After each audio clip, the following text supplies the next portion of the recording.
मैं किसी का चमचागिरी करने नहीं आया, न किसी को मैं करने आया हूं, न किसी का वो। आपका मामला आप जानो मेरे प्यारे साथियों। कोई नहीं आया जो चीख चीख कर कह रहे थे हम तुम्हारे साथ, हम तुम्हारी लड़ाई। आज सबसे पहले वही भागे। कोई एक भी मिन्नत और जमानत करने के लिए नहीं आया, कोई झूठी तसल्ली देने के लिए नहीं आया।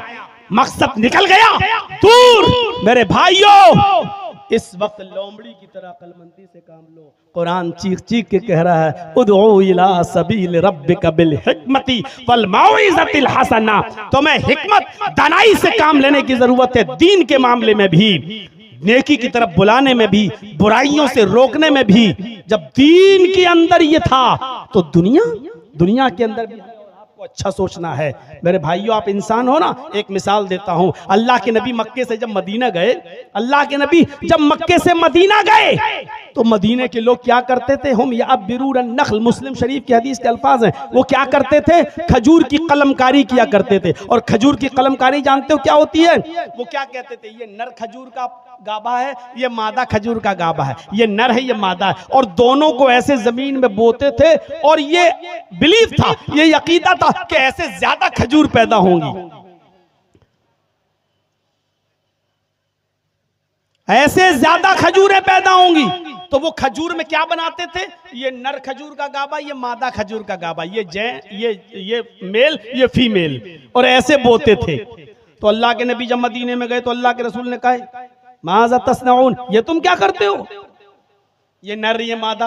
अल्लाह के रसूल, ऐसे खजूरें ज्यादा पैदा हो जाती हैं, नर मादा बना देता हूं तो खजूरें ज्यादा पैदा हो जाती हैं। अल्लाह के नबी ने फरमाया लौ लम तफअलू लकान खैरन, अगर तुम ऐसा न करते तो अच्छा होता, अगर ऐसा न करते तो अच्छा होता। उन्होंने छोड़ दिया, नहीं करेंगे, ठीक है। फतरकूहु, छोड़ दिया। फनकसत, खजूर कम पैदा हुए। जब उन लोगों ने ऐसा नहीं किया तो खजूर कम पैदा हुए। उन्होंने शिकायत की, अल्लाह के रसूल, हम जैसा पहले बोते थे उससे खजूरें बहुत पैदा होती थी, आपने कहा ऐसा न करते तो अच्छा होता, तो हमने छोड़ दिया। तो अल्लाह के नबी, फिर क्या हुआ? हमारे खजूरों में नुकसान हो गया, बहुत घाटा हो गया। तो अल्लाह के नबी ने फरमाया इन्नमा अना बशर, मैं भी तो इंसान हूँ। क्या कहा? मैं भी तो इंसान हूँ। इज़ा अमरतुकुम बिशैइन मिन अम्रि दीनिकुम, जब मैं तुम्हें तुम्हारे दीन की कोई बात बताऊं तो ले लिया करो। व इज़ा अमरतुकुम बिशैइन मिन अम्रि दुनियाकुम फइन्नमा अना बशर, जब मैं तुम्हें तुम्हारी दुनिया की कोई बात बताऊं तो तुम ले भी सकते हो, छोड़ भी सकते हो। यानी अगर मेरी बात इंसान होने की हैसियत से अगर आपको नुकसान पहुंचा रही है तो तुम जैसा पहले करते थे वैसा करो। यानी तुम अपनी दुनिया को मुझसे ज्यादा अच्छी तरह समझते हो, अपने कारोबार को मुझसे ज्यादा अच्छा समझते हो। बंगाल वालों, मौलाना जर्जीस की बातों में मत आना। तुम अपना मामला हमसे अच्छा समझते हो, तुम अपने इलाके के हालात हमसे अच्छा समझते हो, तुम अपने यहाँ के मिजाज को हमसे अच्छा समझते हो। तुम अपने मिजाज से काम करना।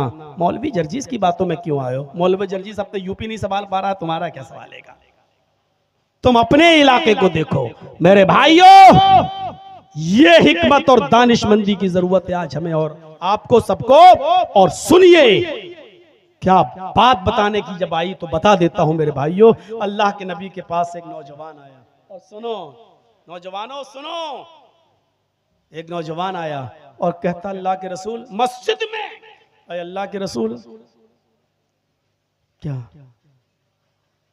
मुझे जिना की इजाजत दीजिए। पूछो उलमा से, भाई हकीकी रिवायत है, इजाजत किसकी मांग रहा है? जिना करने की। दुनिया में सबसे बुरा काम शिर्क के बाद क्या है? जिना।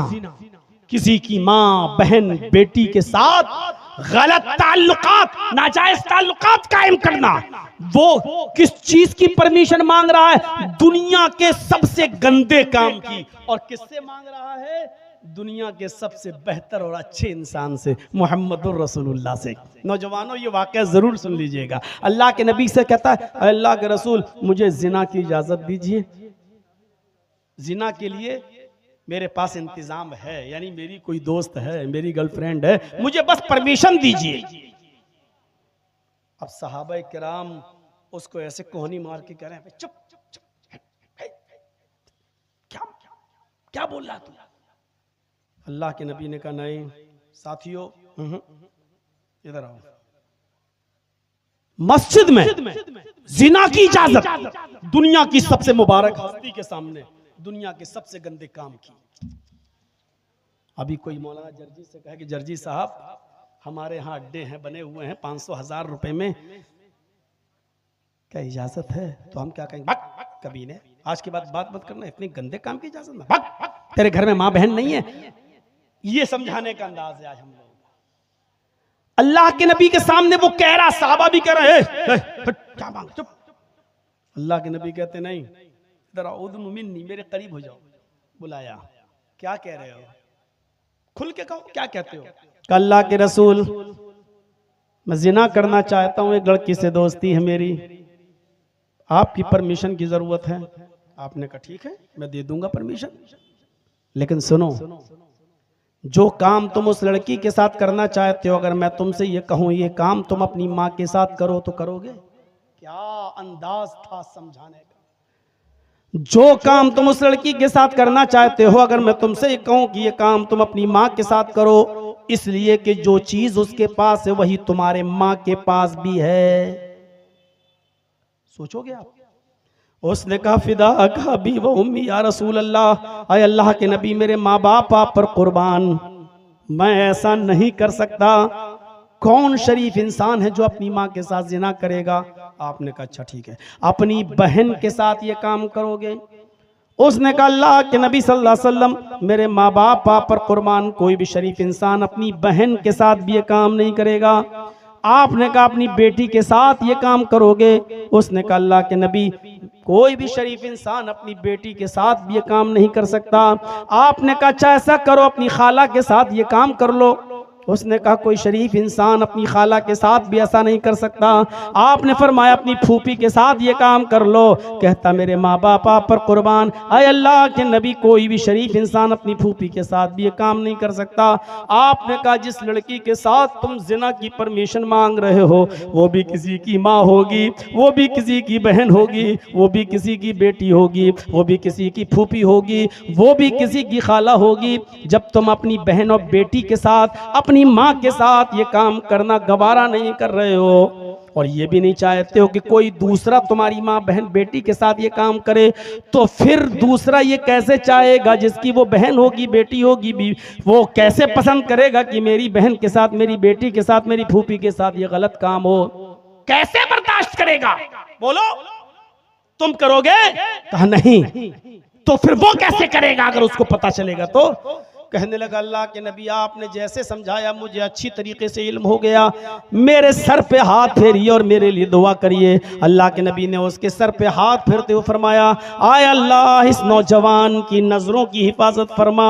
उस नौजवान का बयान है कि उस दिन की तारीख से फिर मेरी नजर किसी लड़की तो छोड़ो, किसी हराम चीज की तरफ मेरी नजर नहीं उठी। इस अंदाज से समझाते थे, डायरेक्ट ये नहीं कहते थे भाग जिना की इजाजत लेने आया, नहीं। आपने कहा इधर आओ, समझाया तो ऐसे समझाया कि ये काम क्या तुम अपनी माँ के साथ करोगे, अपनी बहन के साथ करोगे, अपनी बेटी के साथ करने को तैयार हो, अपनी फूफी और चची के साथ करने को तैयार हो? उसने हर बात पे कहा नहीं। आज भी किसी से पूछा जाए तो वो यही कहेगा कि नहीं, मेरे इटावा में एक रिक्शे वाला था, बहुत पुरानी बात है, मेरे इटावा में एक रिक्शे वाला था, एक अमीर आदमी उस आदमी के रिक्शे पर बैठता है, और इत्तेफाक देखिए उससे कोई झगड़ा हो जाता है किसी बात का, वो अमीर आदमी बड़ा सोर्स वाला था, उसने मारा पीटा और झगड़े का इल्जाम उस लड़के के ऊपर, उस रिक्शे वाले, उस गरीब आदमी के ऊपर लगा दिया और उसको जेल भिजवा दिया, और ऐसा घिनौना इल्जाम लगवाया जिस पर उसको 4 साल की सजा होती है। उसके बाप नहीं थे, उस लड़के की माँ नहीं थी, सिर्फ एक बहन थी, वो बहन भी 17-18 साल की हो चुकी थी। उसको सिर्फ जेल में फिक्र थी तो अपनी बहन की फिक्र थी कि मेरी बहन, पूरी जिम्मेदारी मेरे ऊपर, मैं अपनी बहन के हाथ पीले करने वाला था, उसकी शादी रिक्शा चला चला कर कमा कमा कर अपनी बहन की शादी करने की तैयारी कर रहा था, लेकिन मुझे को जेल में डाल दिया गया। 4 साल तक उसने अपनी बहन का चेहरा नहीं देखा, और 4 साल के बाद जब अपनी सजा पूरी करने के बाद जब अपने घर लौटा तो क्या देखता है कि मेरे गांव का एक बुजुर्ग आदमी, मेरे गांव का एक मोतबर आदमी मेरी बहन को अपने घर में अपनी बेटी की तरह रखे हुए है। उसने उसकी परवरिश की, खिलाया पिलाया और आराम से रखा। उसके बाद वो लड़की, वो बहन जब अपने भाई के सीने से चिपकती है, रोती है, आंखों में आंसू आते हैं, तो इस लड़की ने रोते हुए कहा कि भाई, अगर ये अब्बू ना होते, ये बुजुर्ग ना होते, तो आपकी बहन मुंह दिखाने के लायक न रहती।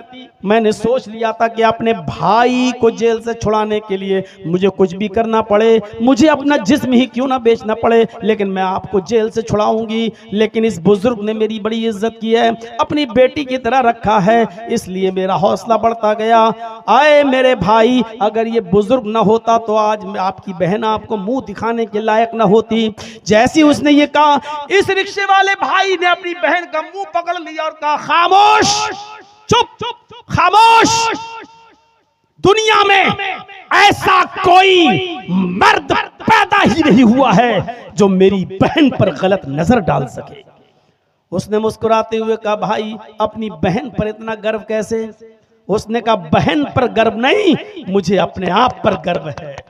मेरी बहन, तेरा भाई रिक्शा चला चला कर तेरे जहेज का इंतजाम करता है, तेरा पेट पालता था। एक ही सपना था कि मैं अपनी बहन का घर बसा सकूं। मेरी बहन, तेरे भाई के रिक्शे पर कॉलेज की लड़कियां भी बैठती हैं, स्कूल की लड़कियां भी बैठती हैं। तेरा भाई अपने गमछे से सीट साफ करता है और उन लड़कियों को बिठाकर उनको कॉलेज तक, उनके स्कूल तक पहुंचाता है। मेरी बहन, तेरे भाई के रिक्शे पर अब तक जितनी भी लड़कियां बैठी हैं, तेरे भाई ने उनको अपनी बहन की नजर से देखा है। तेरे भाई ने उनको अपनी बहन की नजर से देखा है। जब मैंने किसी की बहन बेटी पर गलत नजर नहीं डाली, जब मैंने हर एक को अपनी बहन की नजर से देखा है, जब मैंने किसी की बहन पर गलत नजर नहीं डाली, तो ऐसा कौन माँ का लाल है जो मेरी बहन पर गलत नजर डाले? फख्र के साथ यहां जितने भी बैठे हैं सुन लो, जितने दूसरों की बहनों बेटियों पर गलत नजरें डालते हैं और मोबाइलों पर रात रात भर लगे रहते हैं, सुन लो, तुम्हारी बहनों बेटियां भी महफूज नहीं है। गर्व के साथ वही कह सकता है जो दूसरों की बहन को अपनी बहन, दूसरों की बेटियों को अपनी बेटी समझेगा, वो गर्व के साथ कह सकता है कि मेरी बहन पर कोई गलत नजर नहीं डाल सकता, मेरी बेटी पर कोई गलत नजर नहीं डाल सकता। इस हम्माम में सब नंगे नजर आए। है इतनी हिम्मत, है इतनी जुर्रत, है इतनी बहादुरी जो ये कह सको, मेरे भाइयों, हमें और आपको पहचानना पड़ेगा। अल्लाह के रसूल इस तरीके से बुराइयों को रुकवा रहे हैं, नहीं भगा नहीं रहे हैं। आप कह रहे हैं अपनी बहन के साथ, अपनी माँ के साथ करोगे, आखिरकार शर्मिंदा होता है और आप उसके लिए दुआ करते हैं। अपने आप को बुराइयों से बचाओ, इस हद तक बचाओ कि अल्लाह के नबी रमजान के महीने में एतिकाफ में बैठे हुए हैं। एतिकाफ में, एतिकाफ समझते हैं ना, एतिकाफ में बैठे हुए हैं। दो बीवियां अल्लाह के रसूल सल्लल्लाहु अलैहि वसल्लम से मुलाकात करने के लिए आती हैं। दो बीवियां, नबी की दो बीवियां मुलाकात करने आती हैं। अगर कोई मर्द मस्जिद में एतिकाफ में बैठा है तो उसकी बेटी मिलने आ सकती, उसकी बीवी भी उससे मिलने आ सकती है, कोई बुराई नहीं है। अल्लाह के नबी एतिकाफ में बैठे हैं, आपकी दो बीवियां आपसे मिलने आई, थोड़ी देर रुकी, घर की बात हुई और चलने लगी। आप अपनी दोनों बीवियों को मस्जिद के दरवाजे तक छोड़ने आए। उन दोनों बीवियों ने सर छिपा रखा था, उन्होंने अपने हाथों में सॉक्स, हाथों में ग्लव्स और पैरों में सॉक्स पहन रखे थे। अल्लाह के नबी जब अपनी बीवियों को मस्जिद के दरवाजे पर छोड़ने आए तो दो अंसारी नौजवानों को आते हुए देखा। आपने उन दोनों अंसारियों को बुलाया, आए अंसारी नौजवानों इधर आओ। वो दोनों नौजवान अंसारी जब अल्लाह के नबी के करीब आते हैं तो आप कितनी शानदार अंदाज में कहते हैं, आए नौजवानों, आए अंसारियों, ये दोनों मेरी बीवियां हैं, ये दोनों मेरी बीवियां हैं, शक मत करना। अल्लाह के नबी, आप कैसी बात कर रहे हैं, आपके ऊपर कौन शक कर सकता है? आपने कहा नहीं, यहां से गुजरने के बाद शैतान जो खून की रगों में दौड़ता है वो हमारे दिलों में ये वसवसा डाल सकता है। पता नहीं मोहम्मद किन औरतों से बात कर रहा था। देखो ये दोनों मेरी बीवियां हैं, कोई पराई नहीं है। इस तरीके से गुनाहों से बचा करते थे कि आपको शक है कि ये दोनों जाने के बाद कहीं मेरे बारे में गलत बातें न फैलाएं। आप बुला कर कहते थे ये दोनों मेरी बीवियां हैं, कोई और नहीं। शरीयत तो ये कहती है कि साली भी अपनी बहनोई की मोटरसाइकिल पर नहीं बैठ सकती, और शरीयत तो ये कहती है कि कोई भाभी भी अपनी देवर के साथ ससुराल से घर नहीं आ सकती, मैके से घर नहीं आ सकती ससुराल, और न ससुराल से अपने मैके जा सकती है। देवर होता कौन है? यहां तो भाई खुद हुक्म देता है छोटे भाई को कि भाभी को ले आओ, भाभी को छोड़ाओ। यहां बीवी खुद कहती है कि लो छोटी बहन को घर छोड़ाओ, छोटी बहन को स्कूल छोड़ाओ। ये जुल्म है, ये ज्यादती है, ये जुल्म है, ये ज्यादती है। शरीयत का मिजाज तो यह है कि कोई साली भी अपने जीजा के साथ सफर नहीं कर सकती है। मियाँ और बीवी खाना खा रहे हैं, जर्जीस अपनी बीवी के साथ बैठकर खाना खा रहा है, बीवी की मौजूदगी में बीवी की बहनों मेरी साली अगर घर में आ जाए तो बीवी के साथ बीवी की मौजूदगी में भी वो मेरे साथ खाना नहीं खा सकती है। शरीयत बीवी की मौजूदगी में भी साली को अपने जीजा के साथ बीवी की मौजूदगी में भी खाने की इजाजत नहीं देती, और जब इजाजत साथ में नहीं देती, शौहर के साथ भी नहीं देती, तो अकेले तुम्हें बाइक पर बैठकर खगड़ा मेला जाने की इजाजत देगी शरीयत। ये खगड़ा का नाम मैंने क्यों लिया? बहुत सोच समझ के लिया है मेरे भाइयों, इसकी इजाजत देगी ये शरीयत। जब बीवी की मौजूदगी में साली को इजाजत नहीं है कि जीजा के साथ बैठ के खाना खाए, तो स्कूल जाएगी जीजा के साथ। और यही हाल भाभी का भी है, अपने देवर के साथ खाना नहीं खा सकती है, अपने शौहर की मौजूदगी में भी पर्दा है, और पर्दा भी इतना जबरदस्त। और आई तल हम व या रसूल अल्लाह, अल्लाह के रसूल क्या देवर से भी पर्दा करूं? आपने कहा दुनिया वालों से कुछ कमी हो जाए तो चलेगा, देवर से नहीं। कहा देवर से भी करूं? कहा देवर तो मौत है, अलहमुल मौत, देवर तो मौत है, देवर मौत। एक वाकया सुने हो सऊदी अरब का? भोपाल का एक आदमी था, सऊदिया में काम करता था। सऊदिया में वो टैक्सी चलाता था। टैक्सी सुने हैं वाकया? नहीं सुने तो सुन लो। टैक्सी चलाता था और उसकी ड्यूटी थी कि वो दिन भर टैक्सी चलाता था और रात में आके सोता था। तो एक बार वो ऐसे ही कपड़ा डाले बैठा हुआ था टैक्सी ड्राइवर जद्दा में, और ऊपर अपना हैंडकरचीफ रुमाल डाले हुए था। उसको कोई पैसेंजर नहीं मिल रहा था। थोड़ी देर के बाद एक औरत आई, उसका पेट बड़ा था, उसके पेट में बच्चा। वो आई, कहने लगी ए जल्दी से मुझे हॉस्पिटल लेके चलो, तुम मुझे इंडियन लगते हो, तुम जल्दी से मुझे हॉस्पिटल लेके चलो, मुझे डिलीवरी का वक्त है। उसने ऐसे देखा, जल्दी बैठाला, पीछे की डिग्गी खोली और जल्दी से ये ड्राइवर, ये भोपाल का ये आदमी जल्दी से अपनी इस औरत को लेकर अस्पताल पहुंच गया। उधर इसका पेट देखकर इमरजेंसी में जल्दी से इस औरत को लोग लेके गए। इसने कहा कमबख्त अंदर चली गई, मेरा पैसा भी नहीं देके गई, कितना बना। उससे कहा बैठो बैठो, अभी बैठो, चेकअप हो जा। इसने सोचा पता नहीं कितनी देर लगेगी, क्या लगेगी। अच्छा, इससे पूछा तुम उस औरत को लेके आए हो जो अभी अंदर गई? कहा जी। अपना मोबाइल नंबर लिखो इस पर। तो मोबाइल तो चलता नहीं था उस वक्त। उसने जल्दी से अपने घर का लैंडलाइन का नंबर लिख दिया कि ये मेरा है, और जब वो औरत सही हो तो मुझे बता देना भैया, मैं इससे पैसे ऐसे लेते हुए निकल जाऊंगा, अभी पता नहीं क्या है। ये चला गया अपने घर। रात में अपने घर सोया, सुबह फजर में उठा, घंटी बज गई, फोन की, हेलो जी, कल आप उस औरत को लेके आए थे? जी जी जी जी। हॉस्पिटल में छोड़ा था, अब वही बोल रहे हैं? जी। अरे यार, कहाँ अपनी बीवी को तुम छोड़ के चले गए हो? हैं? बताओ, बेचारी रात भर परेशान रही, जल्दी आओ, जल्दी आओ, तुम्हें याद कर रही है, लड़का हुआ है तुम्हें। उसने कहा ए डॉक्टर, दिमाग ठीक है तेरा? अच्छा हुआ ये फोन मैंने उठाया, मेरी बीवी ने नहीं उठाया, वरना यही महाभारत का युद्ध हो जाता। कहा आ रहे हो या नहीं आ रहे हो? इंडियन लोग बड़े कमीने होते हैं, पहले ये सब कर लेते हैं, बाद में कहते हैं कि बीवी नहीं है मेरी, इधर जल्दी आओ, नहीं तो अभी पुलिस भेजता हूं तुम्हारे घर। नहीं नहीं नहीं, मैं आ रहा हूं। सीधे गया ड्राइवर टैक्सी चलाते हुए और सीधे उसी रूम में पहुंचा जहां ये लड़की औरत थी, और डांटते हुए कहता कमबख्त चुड़ैल नागिन डाइन, मैं ही मिला था हैं इस बच्चे का बाप कहलाने के लिए, तुझे शर्म नहीं आई? मैंने तेरे साथ हमदर्दी की और यहां तक लेके आया, बजाय मेरे पैसे देने के इस बच्चे का बाप मुझे बता रही है। अब वो रो के कहती, अरे आपको क्या हो गया है, थोड़ी सी लड़ाई में आप इतनी बड़ी सजा दे रहे हैं। अरे हर मियाँ बीवी में लड़ाई हो जाती है, थोड़ी सी सजा का आप इतना बड़ा मुझे अरे वो तो गले पड़ गई इसके। इसने कहा, डॉक्टर साहब ये मेरी बीवी नहीं है। जिस बुराई को तुम अपनी आंखों से देखो, अगर ताकत है उसको अपने हाथों से दूर करने की तो अपने हाथों से उसको रोक दो। अपने हाथ से अगर उस बुराई को रोक सकते हो तो हाथ से रोक दो, खत्म कर दो।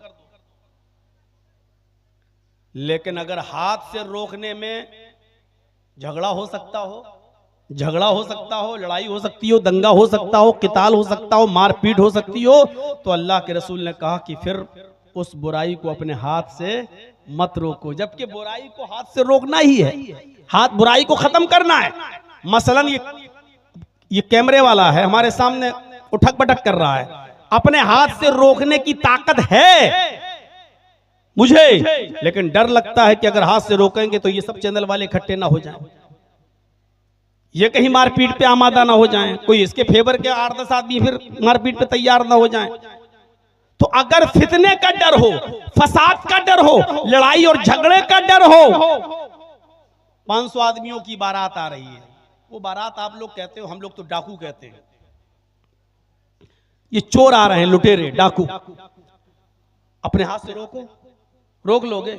जर्जीत साहब चले बारात को रोकने, नहीं, लड़की वाले के यहाँ नहीं जाइए, शरीयत में लड़की वाले के यहाँ खाना जायज नहीं है, शरीयत में लड़की वाले को खिलाने की इजाजत नहीं दी। अल्लाह के नबी ने लड़की वाले को कुछ भी नहीं कहा कि तुम ये खिलाओ। लड़की के बाप के ऊपर खिलाना पिलाने की कोई जिम्मेदारी है ही नहीं। अब मैं बारात को रोकूं? लड़का भी मारेगा, लड़के का बाप भी मारेगा, जो 500 बाराती जा रहे हैं वो भी मारेंगे। हे मौलवी चुप, मिंबर पे खड़े होकर ये बात करना, जलसे में करना, यहां नहीं, या तेरे बाप की हुकूमत नहीं चल रही है, यहां मेरी चल रही है। तो वहां हम अपने हाथ से बारात को नहीं रोक पाएंगे। तो अब जबरदस्ती रोकने का हुक्म नहीं दिया कि जबरदस्ती रोको, नहीं। अगर तुम अपनी आंख से किसी बुराई को देख रहे हो, हाथ से रोकने की ताकत हो तो रोको। बारात तो नहीं रोक सकते हैं, लेकिन अपने बेटे का शराब पीते हुए देख रहे हैं, उसको तो रोक सकते हैं ना।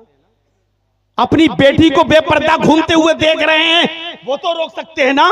मेरी बेटी कॉलेज में और यूनिवर्सिटी में पढ़ रही है और किसी गैर मुस्लिम लड़के के साथ गुफ्तगू करती है, उससे मोबाइल पे बात करती है, उसके साथ घूमती है, चाय की होटलों में जाती है, कैंटीन में बैठती है, इसको तो हम रोक सकते हैं ना। क्या इसको भी रोकेंगे तो फितना होगा? तो जो अपने ताकत में हो वो काम करिए, और जो ताकत में ना हो तो आप जबरदस्ती उसको मत रोकिए। अल्लाह के नबी ने फरमाया, फ़इल्लम यस्तति, अगर तुम्हें अपने हाथ से रोकने की ताकत ना हो, फितना फसाद का डर हो, फ़बिलिसानिही, तो अपनी जबान से मना करिए। अब जर्जीत साहब इस मोबाइल को अपने हाथ से तोड़ नहीं सकते क्योंकि खतरा है मारपीट का, तो अपनी जबान से रोकें। ए भैया ठीक हो जाओ, ए भैया संभल जाओ, जबान से रोकिए, जबान से। और अगर जबान से भी कहने में फितना है, आप जबान से बोलेंगे तब भी लोग लड़ने के लिए तैयार हैं। तू कौन होता है? होता कौन है? तो अल्लाह के नबी ने फरमाया, अगर जबान से भी रोकने में फितना और फसाद फैलता हो तो छोड़ दो, जबान से भी मना मत करो। वइल्लम यस्तति फबिक़ल्बिही, तो दिल से बुरा जानो। दिल से बुरा जानने का मतलब क्या? जर्जी साहब मेरी बेटे की शादी हो रही है, मैं बारात की दावत दे रहा हूं, आप चलिए। बारात रोक नहीं सकता, जबान से कहूंगा तो ये फितना फैलाएगा, वो भी सुनने के लिए तैयार नहीं है। अच्छा ठीक है, अब दिल से बुरा जानने का मतलब ये कि जर्जी साहब उस बारात में खुद शामिल ना हो, ठीक है, ना हम जबान से रोकेंगे, ना हम हाथ से रोकेंगे, हम खुद नहीं जाएंगे, हम तो परहेज कर। ये है दिल से बुरा जानना, यानी बुराई को भी जबरदस्ती रोकने का हुक्म नहीं दिया। अगर फितना और फसाद फैलने का डर है, शरीयत ये कहती है बुराई को रोको, लेकिन ताकत हो तो। हजरत उमर खलीफा थे ना, एक शख्स को देखा, हंसेंगे आप, एक शख्स को देखा कि वो ये पैजामा जो था उनका, लुंगी टखने से नीचे था, ये यहां से, और किसी मुसलमान के लिए हलाल नहीं है कि वो टखने से नीचे कपड़ा पहने। टखना समझते हैं ना, ये इससे नीचे कपड़ा पहनना हराम है। मुसलमान क्या करता है, नमाज पढ़ने जाता तब ऊपर कर लेता है, बस ऐसे, और जैसी नमाज पढ़ के निकला फिर नीचे कर लिया। ये किसी भी कंडीशन में हलाल नहीं है। नमाज पढ़ रहे हो तब भी ऊपर होना चाहिए, चल रहे हो फिर रहे हो तब भी ऊपर होना चाहिए। ये टखने से नीचे नहीं होना चाहिए। टखने से नीचे है तो हराम है। अल्लाह के नबी फरमाते हैं कयामत के दिन अल्लाह उस शख्स के ऊपर रहमत की नजर नहीं डालेगा जिसका पैंट, जिसका पैजामा, जिसकी लुंगी, जिसका कपड़ा टखनों से नीचे होगा।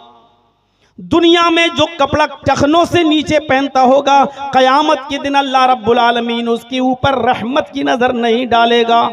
दो ही नजरें होती हैं, या तो रहमत की या गुस्से की। जब रहमत की नजर नहीं डालेगा तो इसका मतलब क्या हुआ, गुस्से की नजर। क्या रब की गुस्से की नजर कोई मुसलमान बर्दाश्त कर सकता है? क्या अल्लाह की नफरत और गुस्से की नजर कोई सह सकता है? हजरत उमर फारूक ने एक आदमी को देखा कि वो टखने से नीचे पैजामा पहने हुए है, टखने से नीचे यहां। तो हजरत उमर ने उसको देखते ही कहा ताल। उसने पीछे मुड़ के देखा, अमीरुल मोमिनीन मैं? आपने कहा इधर आओ। जब वो करीब आया तो आपने उससे कहा अहाइस अंता। तर्जमा सुनिए, बहुत हंसी आएगी। आपने कहा अहाइस अंता, क्या तुझे पीरियड आ रहा है क्या? आप हमसे कह सकते हो मौलाना जर्जी साहब ये क्या बेहुदा बातें कर रहे हो। हजरत उमर ने उससे कहा अहाइस अंता, क्या तुझे पीरियड आ रहा है? महीना आ रहा है जो औरतों को आता है, लेडीज को आता है। तो उसने दाएं बाएं देखा घूम के कि अमीरुल मोमिनीन किससे कह रहे हैं? कहा कि तुझसे। हंसते हुए कहता मुझसे। हल यहीजुर रजुल, क्या मर्द को भी पीरियड आता है? हजरत उमर से क्या कहता है, हल यहीजुर रजुल, क्या मर्द को भी पीरियड आता है? तो हजरत उमर ने कहा क्या मर्द भी टखने से नीचे कपड़ा पहनता है? यानी अल्लाह के नबी ने टखने से नीचे कपड़ा पहनने का हक, अधिकार ये औरत को दिया है, लेडीज को दिया है, और ये तू अपना रहा है। अगर औरतों वाला काम कपड़ा पहनने में कर सकता है तो औरतों वाला काम पीरियड भी है वो भी हो सकता है तुझे। उसने कहा नहीं नहीं नहीं ठीक है, मैं घर जाके छोटा कर लूंगा, अमीरुल मोमिनीन मुझे आप माफ कर दो। हजरत उमर ने कहा नहीं, अब तो मैंने अपनी आंख से देख लिया है और मेरे अंदर अपने हाथ से दूर करने की ताकत है। छुरी मंगवाई और उसका पैजामा जितना ऊपर था नीचे उसको काट के यहाँ तक कर दिया, फाड़ दिया, उसको काट दिया। कहा अमीरुल मोमिनीन मैं घर पे कर लेता। कहा नहीं, मैंने अपनी आंख से देख लिया है इसलिए अब मैं ही छोटा करूंगा इसको, अपने हाथ से दूर कर दिया। अपने हाथ से बुराई को रोको, ताकत ना हो तो अपने घर की तो रोको। आप अपनी बहनों, अपनी बेटियों, अपनी बीवियों को तो पर्दा करा सकते हो, दूसरे की बारात में आप रुकावट नहीं बन सकते हो। तो अपने बेटे की बारात तो शरीयत के मुताबिक ले जा सकते हो, अपनी बेटी का खाना तो शरीयत के मुताबिक कर सकते हो। ये जलसे किस लिए होते हैं? इस्लाह मुआशरे के लिए। मेरे भाइयों सुनिए, बहुत जरूरी है हिकमत, दानाई, होशियारी जो दीन के अंदर भी होनी चाहिए और दुनियावी मामले के अंदर भी होनी चाहिए। आइए एक और वाक़या सुनाऊं आपको, और दिलचस्प वाक़या। आप सुनते जाएंगे आपको एहसास होगा, आपको एहसास होगा। अल्लाह के नबी जनाबे मोहम्मद रसूलुल्लाह सल्लल्लाहु अलैहि वसल्लम के पास एक नौजवान आता है और आकर कहता है अय अल्लाह के नबी, मैं देहाती हूं, नया नया इस्लाम लाया हूं, बुराइयों में डूबा हुआ हूं, मेरे अंदर 4 बुराइयां पाई जाती हैं। तबरानी की और दारमी की रिवायत है, जरा गौर से सुनिएगा, बहुत ज्यादा आप इंजॉय करेंगे इस हदीस को सुनकर। अय अल्लाह के नबी, मेरे अंदर 4 बुराइयां पाई जाती हैं, लेकिन चारों नहीं छोड़ सकता। आपके कहने पर एक छोड़ दूंगा बस। अब कोई जर्जीस से कहे कि मौलाना जर्जीस साहब, मेरे अंदर बहुत सी बुराइयां पाई जाती हैं, लेकिन आप कहें तो एक छोड़ दूंगा, तो मैं कहूंगा भाग, छोड़ना तो पूरी छोड़, एक छोड़ दूंगा क्या मतलब? अल्लाह के नबी से कह रहा है, अल्लाह के रसूल, मेरे अंदर 4 बुराइयां पाई जाती हैं, आपके कहने पर एक छोड़ सकता हूं, लेकिन चारों नहीं छूट पाएंगी। तो आपने कहा अच्छा ये बताओ कि बुराइयां क्या क्या हैं, बुराइयां क्या क्या हैं, तब हम बताएं कि कौन सी बुराई छोड़ दो। कहा अल्लाह के नबी सल्लल्लाहु अलैहि वसल्लम, पहली बुराई है कि मैं रात में शराब पीता हूं। नौजवानों जरा सुनिएगा, मैं शराब पीता हूं, पहली बुराई। शराब का नशा जब चढ़ जाता है तो मेरी कोई दोस्त है, हम अपनी जबान में कह सकते हैं गर्लफ्रेंड, मेरी एक चाहने वाली है, माशूका है, जिससे मेरे ताल्लुकात हैं। जब शराब का नशा चढ़ जाता है तो फिर मेरा दूसरा काम यह है कि मैं अपनी गर्लफ्रेंड के पास जाता हूं, अपनी माशूका के पास जाता हूं और उसके साथ जिना भी करता हूं। 2 बुराइयां। आपने कहा अच्छा, और तीसरी बुराई? कहा जब मैं जिना करके फारिग होता हूं तो रात काफी हो जाती है, तो रात के अंधेरे का फायदा उठाकर आए अल्लाह के नबी मैं चोरी भी करता हूं। आपने कहा अच्छा, 3। और चौथा गुनाह? कहा अल्लाह के रसूल, बात बात पर मैं झूठ भी बोलता हूं। अगर आप मुझसे पूछेंगे जिना किया था या नहीं, मैं कह दूंगा नहीं। अगर आप कहेंगे चोरी की थी या नहीं, तो मैं कह दूंगा नहीं। आप कहेंगे शराब पीती या नहीं, मैं कह दूंगा नहीं। मैं झूठ बहुत बोलता हूं। 4 बुराइयां हैं मेरे अंदर। हिकमत देखिए, होशियारी, दीन की तरफ बुलाने में भी होशियारी और गुनाहों से रोकने में भी हिकमत, दानाई, होशियारी। बंगाल वालों, तुम तो इलेक्शन और चुनाव के मौके पर भी होशियारी नहीं अपना पा रहे हो। इस्लाम तो दीन के अंदर भी दानाई और हिकमत की बात कर रहा है, बुराइयां रोकने में भी हिकमत। तुम अपने दुनियावी मामले में भी हिकमत नहीं अपना पा रहे हो। आज नॉर्मल किस्म की गाय खरीदोगे ना, नॉर्मल किस्म की गाय, तो वो भी 10 से 15 हजार से कम नहीं मिलेगी। नॉर्मल किस्म का बकरा भी अगर आप खरीदोगे ना, तो वो भी 5 से 10 हजार से नीचे नहीं मिलेगा। और एक नॉर्मल किस्म का कुत्ता भी अगर आप खरीदोगे तो वो भी 5,000 4,000 से कम नहीं मिलेगा आपको। नॉर्मल किस्म का कुत्ता, नॉर्मल किस्म के कुत्ते की कीमत फिर भी 4,000 5,000 है। आ जाइएगा हमारी बस्ती में, आ जाइएगा हमारे इलाके में, 200 200 500 500 रुपए में वोट खरीद लिए जाते हैं। ये 500 रुपया लो, कल वहां मोहर लगा देना, वोट बटन दबा देना जहां मैं कह रहा हूं। हमारे वोट की कीमत, हमारे जमीर की कीमत, हमारी हैसियत 500 और 1000 रुपए से ज्यादा की नहीं है। इसीलिए हमें ये दिन देखना पड़ रहे हैं, हमें ये दिन अपनी आंखों से देखना पड़ रहे हैं मेरे भाइयों। हम अपना फैसला नहीं कर पाते हैं। तकरीर कर रहा हूं, बंगाल में आग लग रही है अंजना ओम कश्यप को, देख रहे हैं आप? बाकायदा आंकड़े बयान करना पड़ रहे हैं उसको। यूपी के मौलाना ने कहा बंगाल सुरक्षित है, यूपी से अब हमें भागकर बंगाल शिफ्ट हो जाना चाहिए। अब वो यूपी के आंकड़े दिखा रही है मेरा नाम लेकर। अंजना ओम कश्यप, मेरे मोबाइल में वीडियो में रिकॉर्ड है वो। एक मामूली मौलवी को कितना ऊंचा बना दिया उसने। पूरी दुनिया ने देखा उसका ये प्रचार। और इन चैनल वालों की मेहरबानियां हैं, वही चीज काट के पेश करते हैं जो लपक लेता है, आज तक लपक लेता है जी न्यूज। इन चैनल वालों को मैं हराम खोर सुअर सब बोल चुका हूं, लेकिन फिर भी अपनी हरकत से बाज नहीं आते। चंद रुपया कमाने के लिए किसी की इज्जत के साथ सौदा करते हैं ये बेगैरत। एक चैनल वाला तो हमारी 5 साल पुरानी तकरीर चला रहा है और उसमें कह रहा है ये ममता का दलाल है। अरे वो खुद बीजेपी की डाली हुई हड्डी खा खाकर पल रही है, बढ़ रही है, चल रही है, बीजेपी की दलाल है और हमारे बारे में कहती है ममता का दलाल।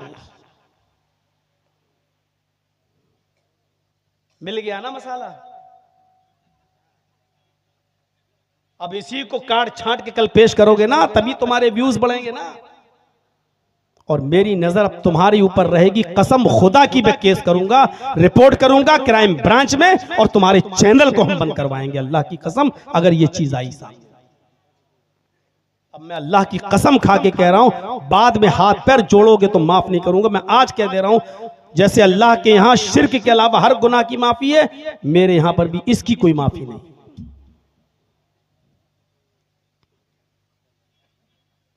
मेरा कुछ नहीं हो रहा, लेकिन तुम अपने आप को बचा के रखना।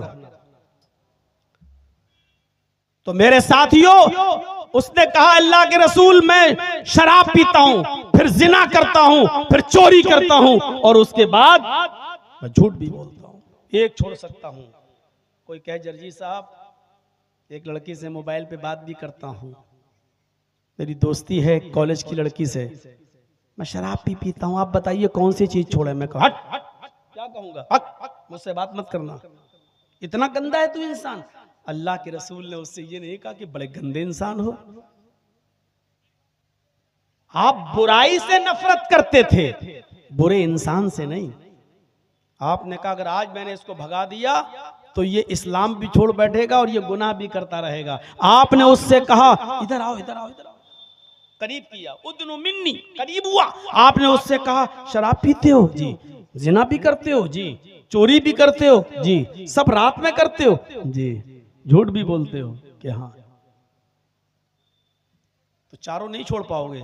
नहीं, अल्लाह के रसूल चारों नहीं छोड़ूंगा, फिर एक छोड़ दूंगा। तो आपने कहा एक तो छोड़ोगे ना, कहा एक छोड़ दूंगा। आपने कहा अच्छा झूठ बोलना छोड़ दो। क्या कहा? झूठ बोलना छोड़ दो।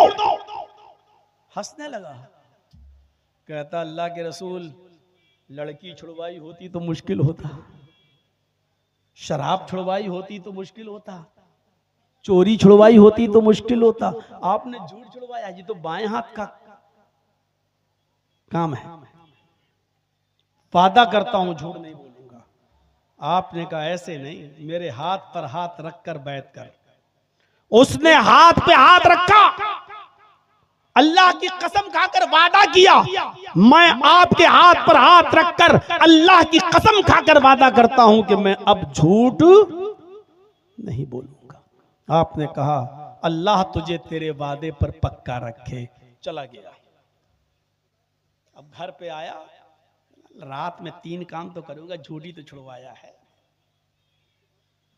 हदीस के अल्फाज सुनन दारमी के, वो शराब पीने के लिए रात में जाता है, शराब की बोतल भी ले लेता है, बल्कि शराब का ढक्कन भी खोल लेता है, बल्कि शराब को अपने मुंह तक भी ले जाता है। लेकिन मुंह तक ले जाने के बाद सोचता है कल अगर अल्लाह के रसूल ने मुझसे ये सवाल कर लिया कि बता तूने शराब पी थी या नहीं पी थी, अगर कल ये पूछ लिया कि तूने शराब पी थी या नहीं पी थी, अभी तक तो मैं झूठ बोल देता था, नहीं नहीं नहीं बच जाता था। अब अगर कल अल्लाह के रसूल ने पूछ लिया कि शराब पीती या नहीं पीती, और अगर मैंने ये कह दिया कि हाँ पिया था, तो जब मुजरिम खुद अपने जुर्म को कबूल कर लेगा, जब मैं खुद इकरार कर लूंगा, तो अब किसी गवाह की जरूरत नहीं है।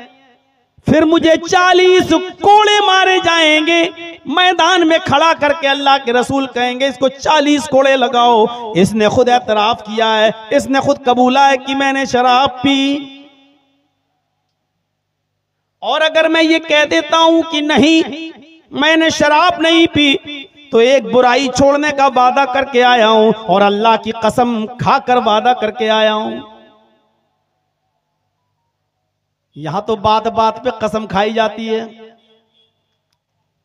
इतनी कस्में खाई जाती हैं कि अपनी कस्मों की गिनती वो हम खुद नहीं कर पाते हैं। हर बात पे अल्लाह की कसम, हर बात पे अल्लाह की कसम। उसने एक बुराई छोड़ने के लिए अल्लाह की कसम खाई और उसके बाद उस पर कायम रहा। उसने कहा मेरे इन हाथों ने मोहम्मदुर रसूलुल्लाह के हाथों को छू लिया है, अब मैं झूठ नहीं बोलूंगा, लिहाजा शराब ही नहीं पीऊंगा। शराब पी लियो, कहीं पूछ लिया तो कोड़े मारे जाएंगे, और अगर झूठ बोल दिया तो बच तो जाऊंगा, लेकिन मैंने तो वादा किया है झूठ नहीं बोलूंगा, झूठ ही छोड़।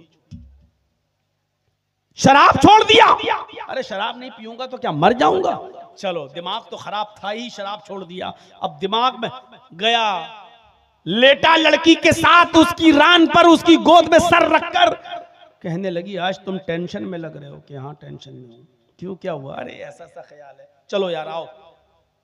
दोनों ने कपड़े उतार लिए, बरहना हो गए। अचानक सोचता है कि अगर आज मैं इस लड़की के साथ मिल लिया, जिना कर लिया, कहीं कर अल्लाह के रसूल फिर ये सवाल कर बैठे, बता तूने कल किसी लड़की के साथ जिना तो नहीं किया?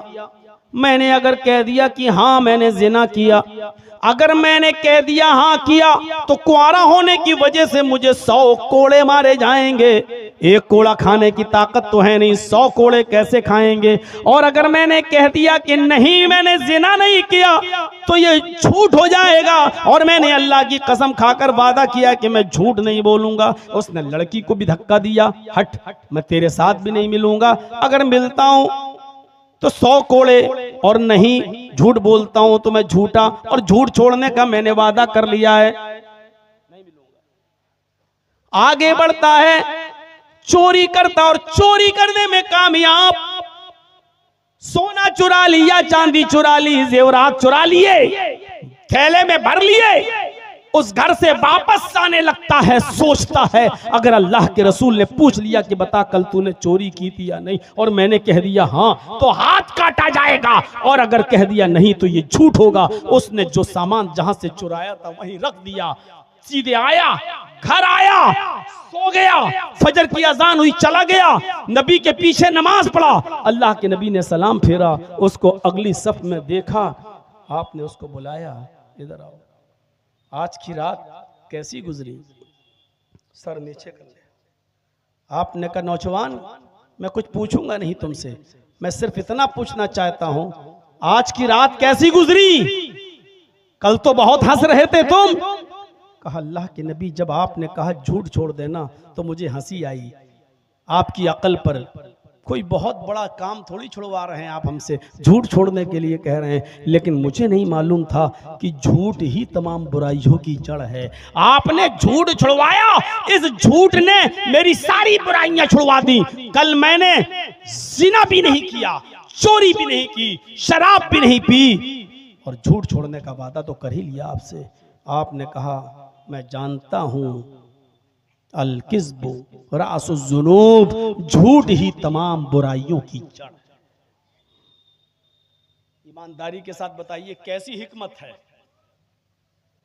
नेकियों की तरफ बुलाने में भी हिकमत।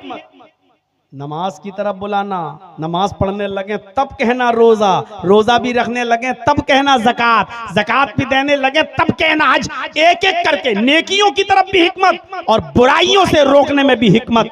आज हमारे पास क्या हिकमत है? आज हमारे पास क्या मंसूबा है? बोलिए। सारी बताते तो ये मुसलमानों में बुराई, वो मुसलमानों में बुराई। मेरे भाइयों, इस समाज और मुआशरे के अंदर जाकर एक एक बुराई को रोकने की कोशिश करिए आप, एक एक बुराई।